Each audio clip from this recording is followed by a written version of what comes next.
ఆంధ్రప్రదేశ్లో భారీ నుంచి అతి భారీ వర్షాలు పడే అవకాశం ఉందని వాతావరణ శాఖ వెల్లడించింది. బంగాళాఖాతంలో ఏర్పడిన అల్పపీడనం ప్రభావంతో భారీ వర్షాలు కొన్ని చోట్ల మరికొన్ని చోట్ల అతి భారీ వర్షాలు పడే అవకాశం ఉందని తెలిపింది.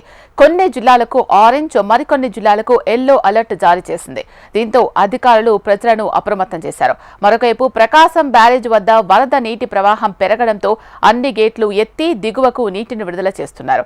దాదాపు 4 లక్షల క్యూసెక్కుల నీటిని దిగువకు విడుదల చేస్తూ ఉండడంతో లోతట్టు ప్రాంతాల వారిని అలర్ట్ చేస్తున్నారు. వాయవ్య బంగాళాఖాతంలో అల్పపీడనం కొనసాగుతోంది.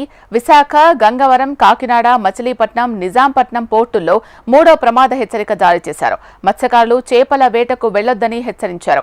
శ్రీకాకుళం, విజయనగరం, పార్వతీపురం, మన్యం, అల్లూరి, ఏలూరు, కృష్ణా, ఎన్టీఆర్, గుంటూరు, బాపట్ల జిల్లాలో భారీ వర్షాలు కురిసే అవకాశం ఉంది. మిగతా జిల్లాల్లో తేలికపాటి నుంచి మోస్తరు వర్షాలు కురిసే ఛాన్స్ ఉందని వాతావరణ శాఖ హెచ్చరించింది.